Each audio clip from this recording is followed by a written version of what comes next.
going live on Ben Crump's Instagram. He has 500,000 followers.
Good afternoon to all.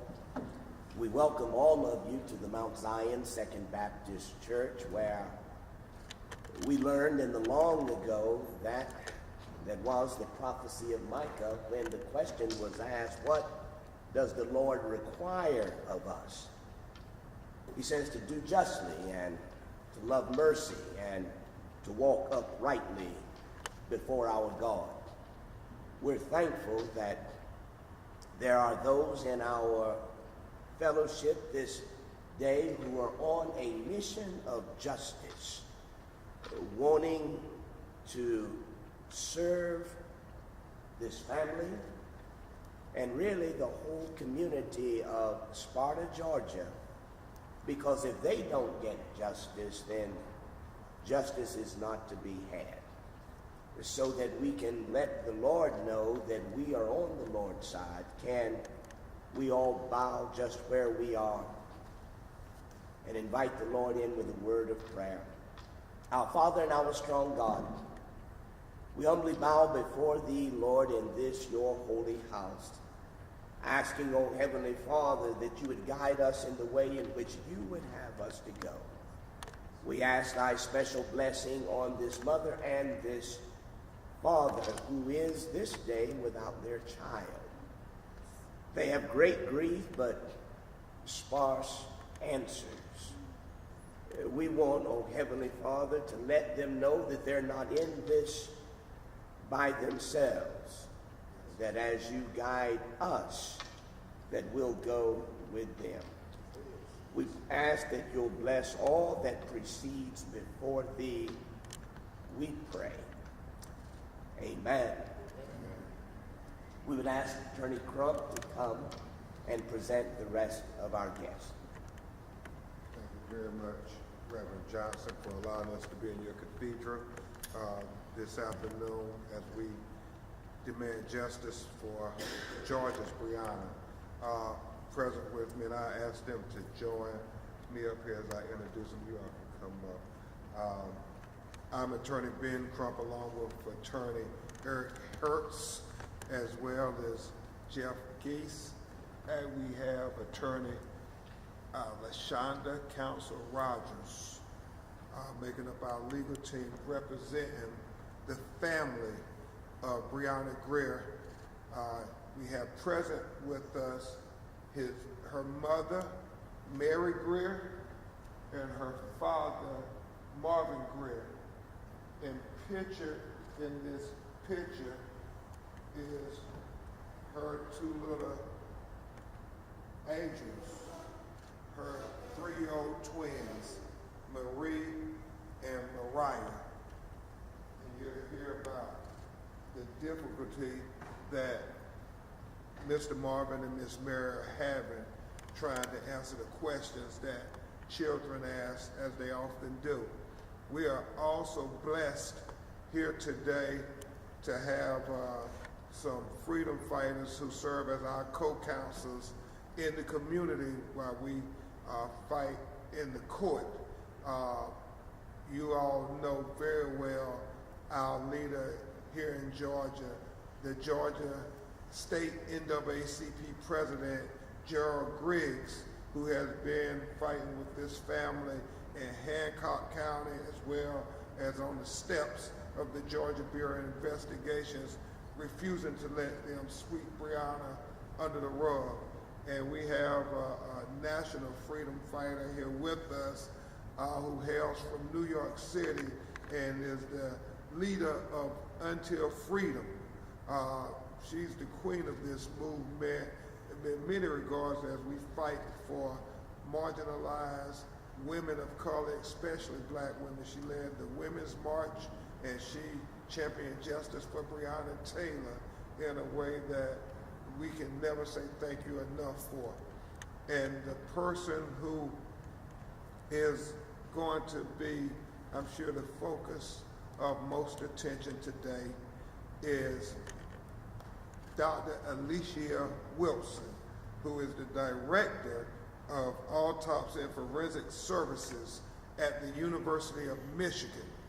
Her and her colleague, Dr. Roger Mitchell, chair of the Department of Pathology at Howard University in Washington, D.C., have worked together to review all the medical records and everything that we have at our access thus far to confer and to try to provide answers to this mother and father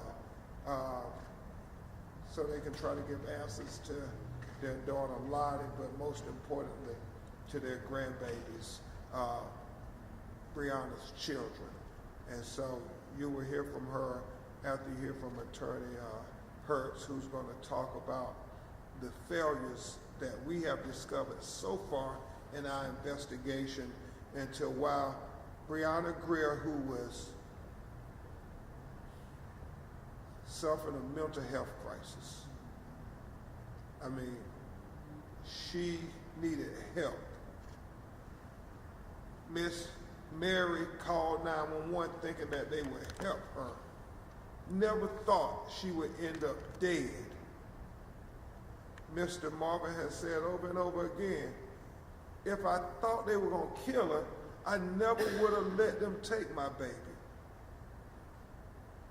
And it's just so heartbreaking that for some people in our country, when they have a mental health crisis, it's not treated like a medical issue, it's treated like a criminal issue. More times than not in black communities, they see it as a criminal issue, and we have to address that in America. Brianna Grier is going to be the face of the mental health crisis here in Georgia. I know we spent time on the phone with former state representative and current Democratic nominee for governor, Stacey Abrams, empathizing with the parents about how this was so preventable in the state of Georgia if they only would allocate resources to it.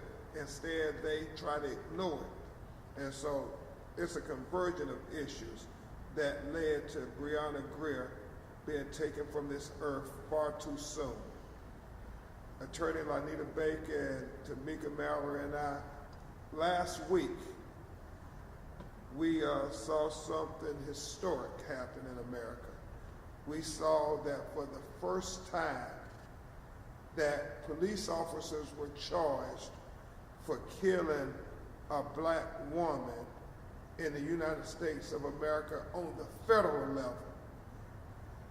And in the aftermath of that historic moment, we talked about that this was important not just for Brianna in Kentucky, but it was important for Briannas all over America.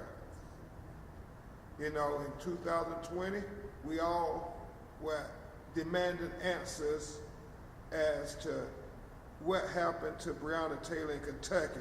Now we are here in 2022 demanding answers what happened to Brianna Grier in 2022, because we will keep fighting until we get justice for Brianna Grier, just like we fought to get justice for Brianna Taylor. Her life matters, black women's lives matter, and we're going to continue to make sure that Hancock County or anybody else in governmental authority can sweep the death of this lovely young woman, this mother, this daughter, under the rug. And so, at this time, we will hear from Attorney Eric Hertz, my co-counsel, and then we will move forward expeditiously. Thank you, Mr. Crump. Everyone in America is entitled to the protection of the law. And we've all seen the video that's out there showing what actually happened that night. We saw one of the videos, one of the body cameras from one of the officers.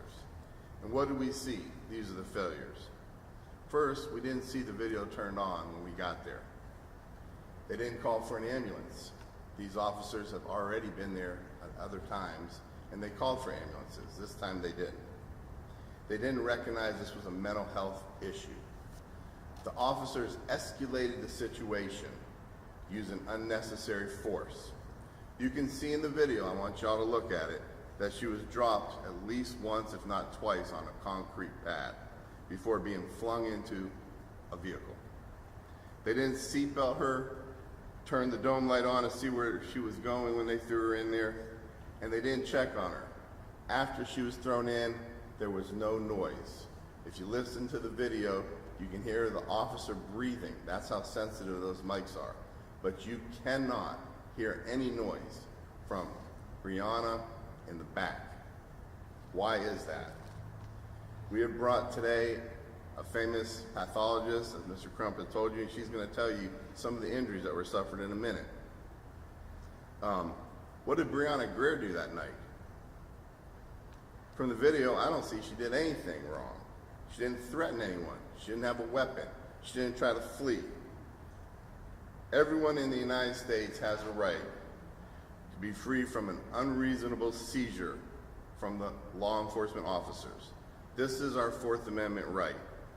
No officer has a right to use unnecessary force to show reckless indifference to human safety. And all I have to say is justice for Brianna. Justice for Brianna. Thank you, Mr. President. No, thank you, Attorney Hertz. You know, and it's just heartbreaking to the family. Brianna had just turned 28 years old the day before this happened. It's still hard to think, so young, so much life ahead of her. Right now, as Attorney Hertz alluded to, we're going to present to you Dr. Alicia Wilson, who also, along with Dr. Michael Biden, a renowned pathologist, did the autopsy, the independent autopsy on behalf of George Floyd's family, and was able to educate the world about how George Floyd perished in the custody of the Minneapolis police officers. She's going to help us, along with Dr. Mitchell, find out how Brianna Grier died while in the custody of the Hancock County, Georgia Sheriff's deputies. You know, if we learned anything at all from the trial of Derek Chauvin as it related to the murder of George Floyd, we learned that when police officers have citizens in their custody, they have citizens in their care. We're here to talk about what kind of care Hancock County deputies gave to Brianna Grier that led to her death. We are so fortunate that she came from the University of Michigan today to try to give answers to this heartbroken family. Dr. Alicia Wilson.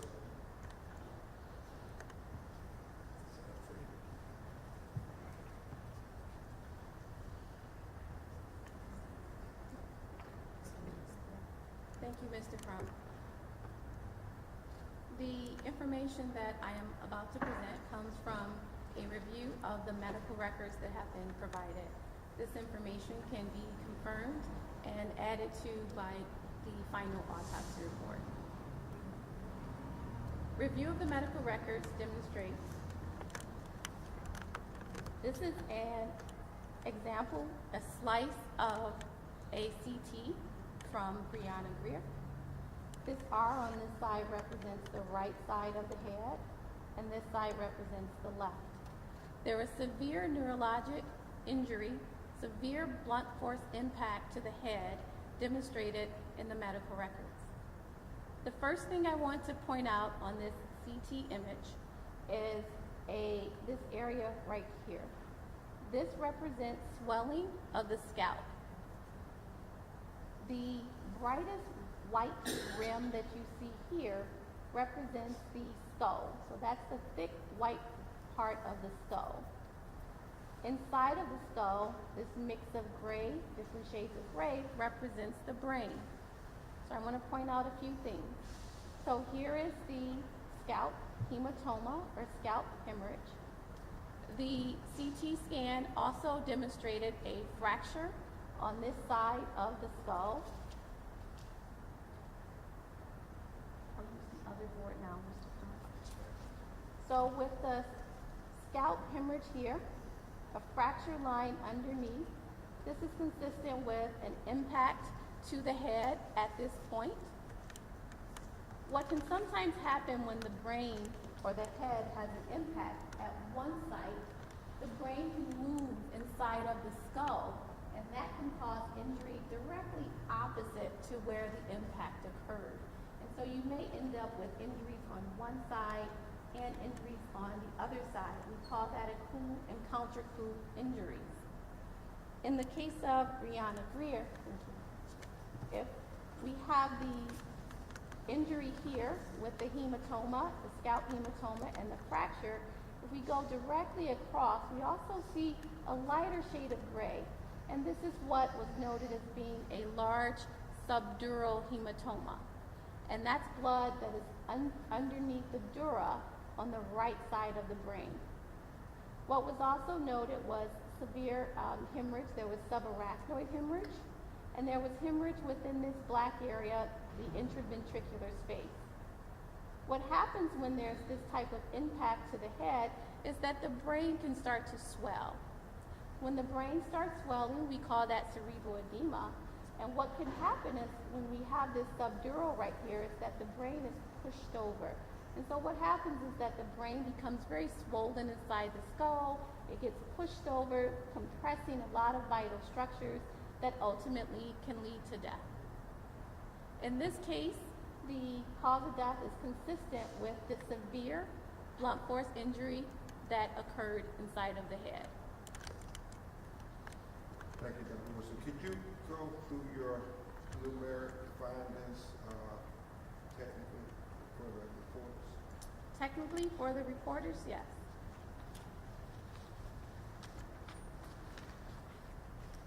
The list of findings that were documented in the medical records include a large left posterior lateral scalp hematoma, an acute left skull base fracture involving the left occipital bone extending to the left jugular foramen, and a fracture of the left parietal bone.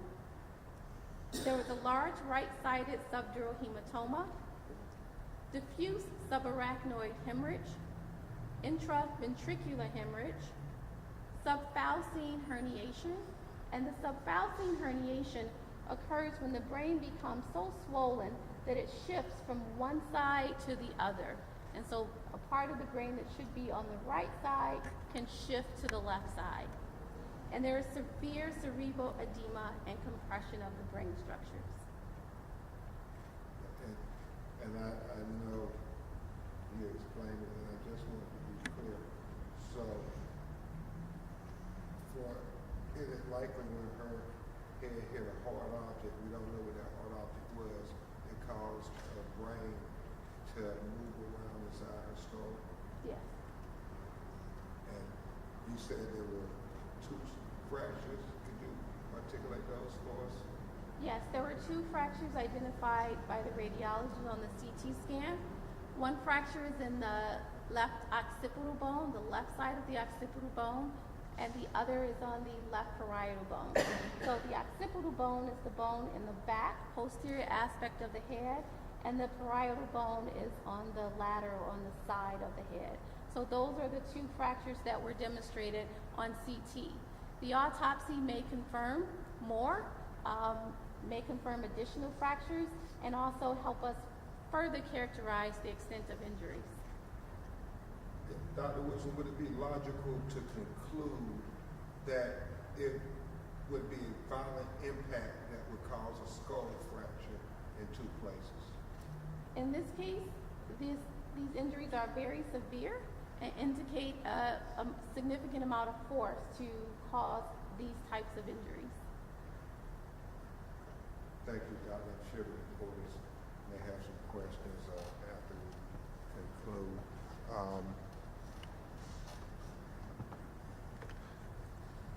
At this time, we're going to ask Mr.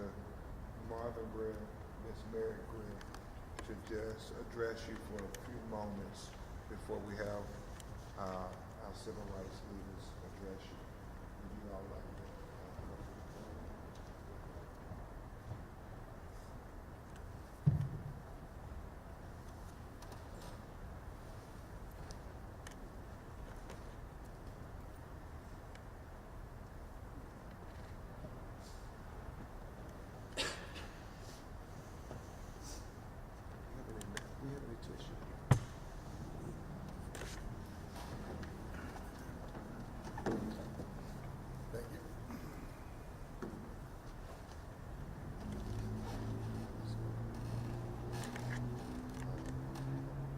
Mr.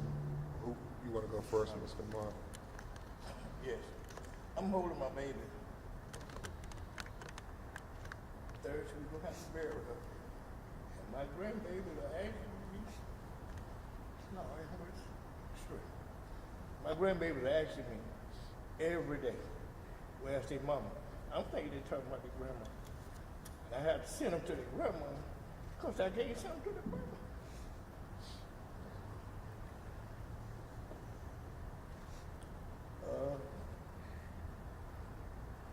That's why we're here. We're trying to get answers so we can finally tell them what's going on or what happened to their mama so they can know and they won't have hardship. So that this won't happen no more to any other young lady that has kids or any other parent.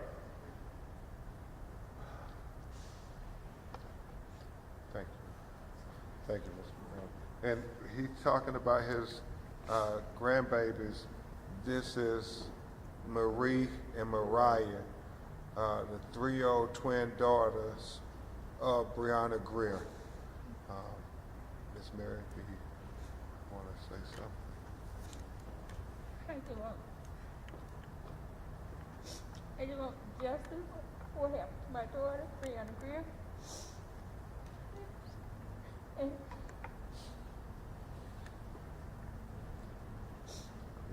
And I don't want this to happen to no other mother.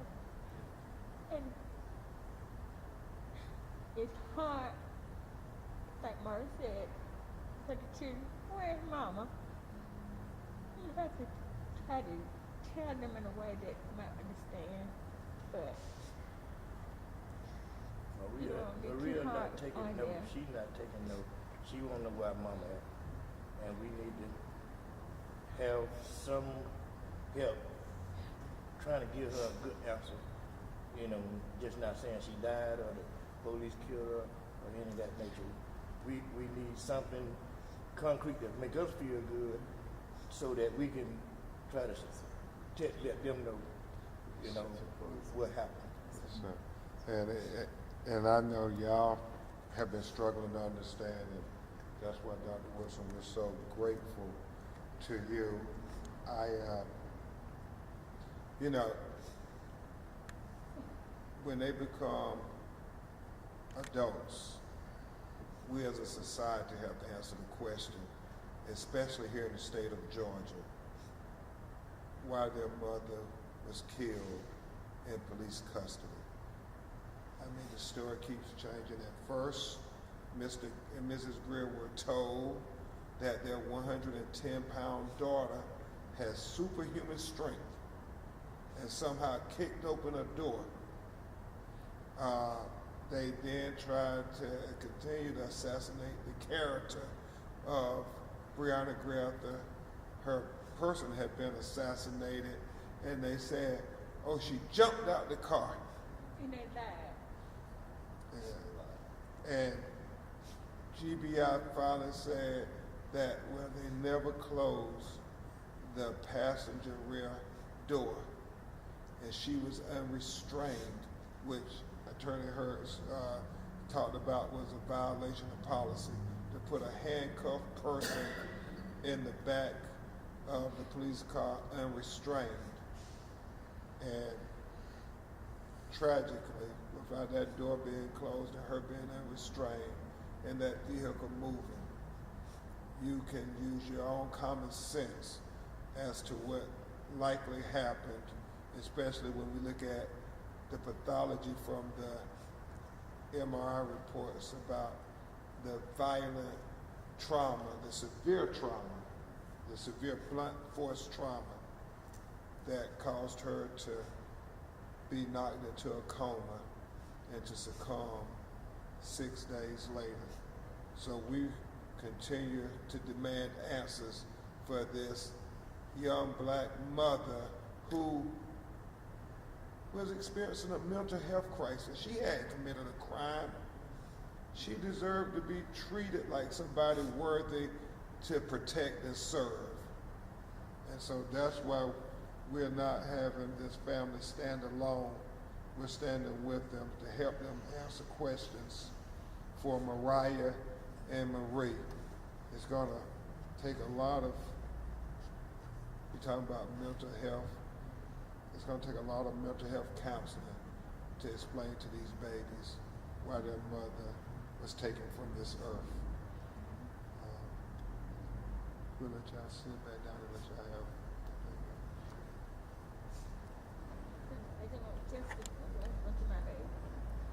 Yes, ma'am. Yes, ma'am, Miss Mary. Now we will hear from our civil rights leader in the state of Georgia, a person who has helped lead protests into demanding what happened. I understand there will be protests here in Atlanta as to what happened because, as we talked about at the first press conference, what happens all around Georgia leads to Atlanta, and the Atlanta NAACP speaks for all those who suffer injustices around the state. So without further ado, President Gerald Griggs, my friend and my leader. Thank you, Attorney Crump. Thank you to the Greer family. Thank you to all of the lawyers. Thank you to my fellow activist, Tamika Mallory. I'm Attorney Gerald Griggs, President of the Georgia State Conference of the NAACP. And just yesterday, we were standing on the steps of the Hancock County Sheriff's Office with the Hancock County NAACP, as well as Black Voters Matter. And we were demanding answers, as this family has been demanding answers about what happened to Brianna Grier. And make no mistake about it, all 108 units of the state conference are engaged around this case and are demanding transparency and answers from the Georgia Bureau of Investigation as well as the Hancock County Sheriff's Department. And one of the things that we note when we investigate these cases is we like to go to ground zero. And so we were at ground zero. We were at the Hancock County Sheriff's Department, and there's something familiar about the Hancock County Sheriff's Department. The fact that the ambulance barn is right next to the Hancock County Sheriff's Office. It's not even a block. It's right across the street in the parking lot. And as we were protesting and demanding accountability in this case, we saw an ambulance leave that barn to go into service. And so the question remains for the Hancock County Sheriff, for the Georgia Bureau of Investigation, is why, when a young lady was in mental health distress, was not an ambulance summoned? This family has called for help before, and the ambulance has come. What was different about this case? And so we are calling on the Georgia Bureau of Investigation not only to release one tape, but to release all the tapes, to release all the information, to make sure this family has answers. Because as the oldest civil rights organization in this state, we take people's civil rights very seriously. You know, in Georgia, there's been a conversation going on about mental health. They passed a new law that went into effect earlier this year. So my question now, are we going to fund what we talk about? Are we going to provide services to rural Georgia like we talk about? Or are those just political talking points? Because as I drove from Atlanta into Middle Georgia, I couldn't help but notice no hospitals, no emergency care. I believe Brianna was flown to Greer. If Georgia really does care about mental health crisis, why did she need to be flown to Grady right down the street? And so we are calling on elected officials of good conscience, many of them whose eyes are focused on Brunswick, to also shift their focus to Sparta. It's time for there to be accountability and justice in Georgia. And we at the Georgia NAACP will stand shoulder to shoulder. We have already made contact with National. They are very interested in what is happening here. And we have a simple request. Answer the questions of this family, because the summer's not over yet. And it could easily turn into Freedom Summer 2022. Because we all know what started Freedom Summer 2020. A young jogger in Scintilla Shores whose family had no answers, and Georgia and the nation responded. And so I'm calling on all Georgians of good conscience, the ones that love John, the ones that love Martin, the ones that love CT. It's time to refocus, y'all. It's time for us to be on the ground, boots on the ground, sending a message to the powerful. This does not happen in Georgia, period, without being dealt with. And I know my sister Tamika is going to get up here in a few minutes, but I want to make clear, in Georgia, we will protect black women. We will protect black women. And so we stand shoulder to shoulder with this family, those beautiful two little girls. Their mother's life mattered. And so for all the politicians that are listening, mental health is on the ballot. You know we know how to turn out voters. So we need these questions answered, and we need them answered right now. I'm Attorney General Griggs, the president of the Georgia State Conference, and we want answers now. Thank you, Gerald. Thank you, President Griggs.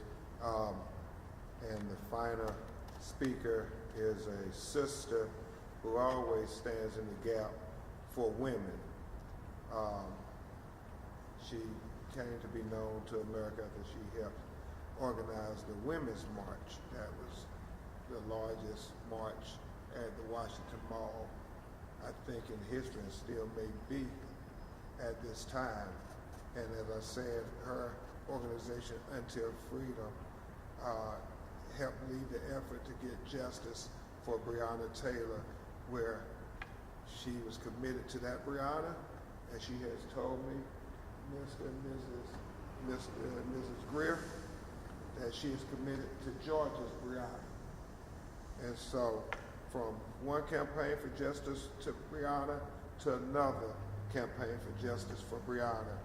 Here we go again, Tamika Mallory, the queen of this movement. Thank you. I'll be very brief because my brother and colleague, Attorney Gerald Griggs, has said it all, and we know that as national leaders, it is important for us to follow the lead of those folks who are local organizers who understand the ins and outs of what is happening in their city, in their state, and in these towns. There is something sick happening in this country where we continue to meet in these spaces, Attorney Crump. We are unfortunately called to gather too many times around the death of Black people and around fighting for Black lives. And what I will not normalize is naming Briannas around this nation. We will not do that. It is sick to me that we have a Breonna Taylor, and now we have a Brianna Grier, and we still do not have the proper legislation in this country on the federal and all state levels that will protect Black people. We hear a lot, and people run across this country when there's a shooting in Buffalo or a shooting in Uvalde, where we should be. But we must also run to Brianna Grier situations and make sure that Black women's lives are protected. Amen. And we as organizers, we will continue to fight. Certainly, we will not allow our sister to go, as you said, swept under the rug. We will stand and we will speak on her behalf, but we know that Brianna can happen again today. And it can be one of the children, the sisters, the mothers, the daughters of all of you who are watching, people around this country who somehow believe that perhaps there's something special about this family, when I can tell you, unfortunately, it is spreading like a disease. So while we run from COVID, we run from monkeypox, we need to be running from wild law enforcement as well. And this nation needs to pour resources, as it does with the pandemic that is happening in all of these other areas. There is a pandemic, a crisis in the Black community, and it is police engagement that is gone unchecked, and there is not enough accountability to ensure that a person with a mental health situation, a woman who is sleeping in her home, another woman, we can't forget Pam Turner, another woman with a mental health situation, we cannot normalize this in this country.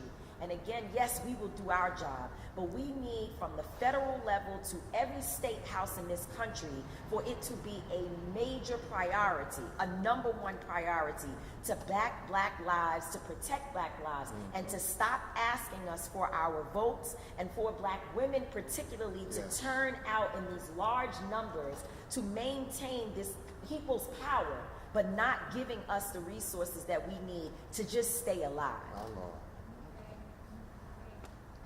Thank you very much, Tamika Mallory from Until Freedom.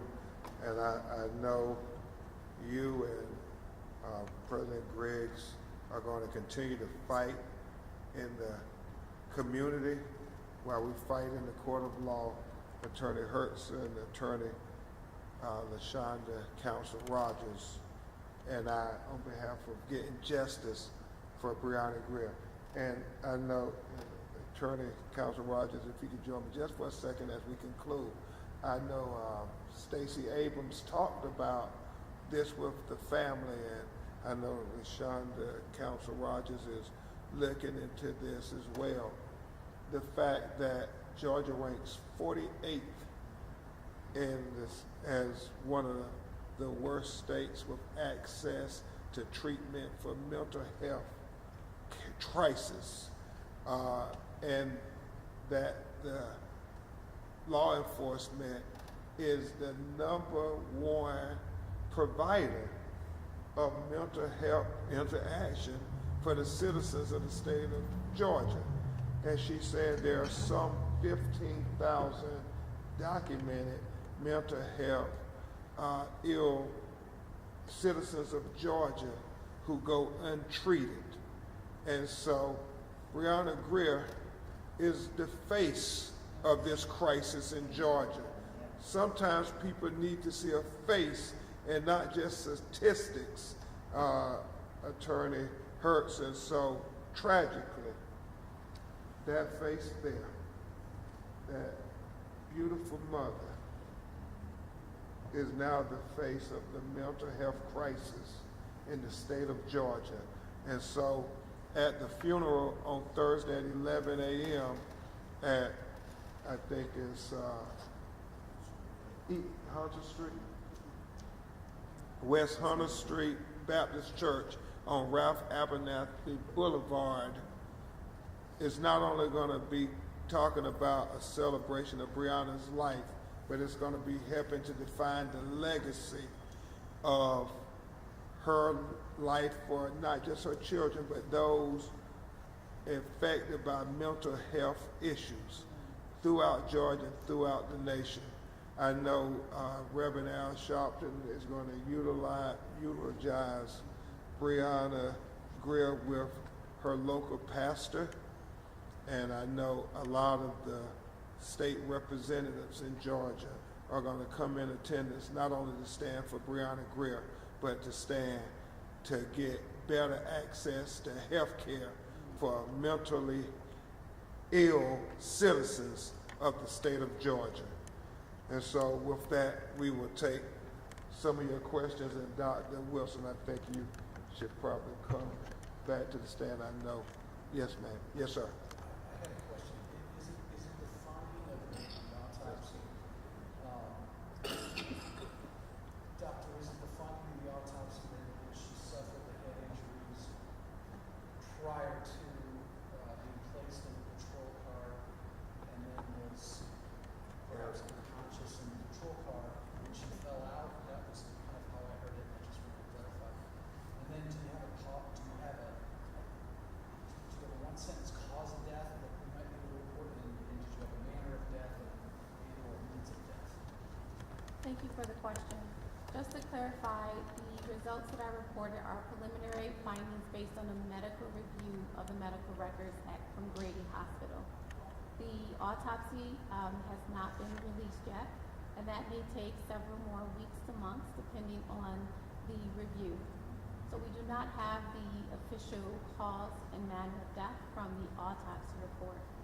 The review of the medical records, the findings are consistent with the cause of death being due to blunt force head trauma. And where that blunt force head trauma occurred, we are still trying to get the answers. We know it was a violent collision with some hard object. Dr. Wilson, would you? Yes. Yes, sir. And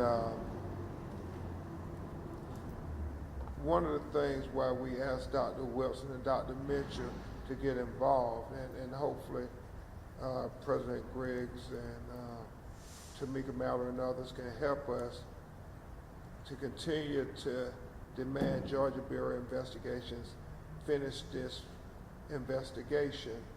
The troubling thing to us, and we see it as a pattern, Attorney Hertz, all across the country, when they just delay. You know, oftentimes we won't get an autopsy for 6 months to a year later. Can you imagine the agony it puts this family through just waiting for answers? And so we are demanding that they finish this investigation expeditiously and that they release the autopsy, or even if it's a preliminary autopsy, because they like to hide behind the fact that, oh, we're waiting for toxicology, we're waiting for this here, when we know that if it's a priority to them, they can release this autopsy sooner rather than later. And as Mr. Greer said, we want transparency and accountability.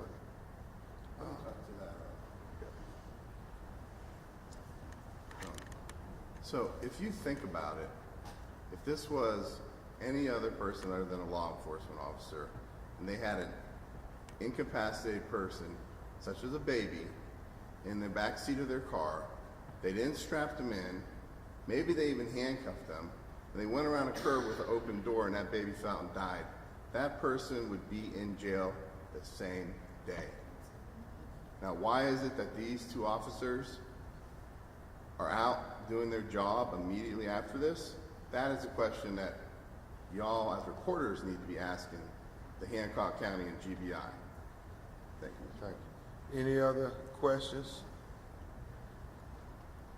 If there are no questions, yes, sir. May I ask one question? With the understanding that the toxicology test can often take a long time, does, in this case, does the GPI or the medical examiner, the coroner, have an initial report, maybe as part of that total package of the autopsy exam? I know in some states they medical examiner, that's what I'm asking. Yeah, and that's what we saw in many jurisdictions, many municipalities. The medical examiner for the city or the county would release a preliminary report. They did it in George Floyd. They did it in Dante Wright case. They could do it here in Brianna Grier. They did it in Rashard Brooks' case here in Atlanta, Georgia. So it is incumbent upon the leadership within those law enforcement communities to do what they all profess to do and be transparent. If they release this preliminary autopsy report today versus 7 months down the road, nothing is going to change. Nothing is going to change. It's, do you want to try to answer the questions of this family? Do you want to try to build trust within the community, especially the black community? That is what's at stake here. And if there are no other questions, we will update you, and we will see you at the homegoing services for Brianna Grier Thursday at 11 a.m. And I understand that some of Breonna Taylor's family will be in attendance at the funeral as well, to fight for justice for this Brianna. Thank you.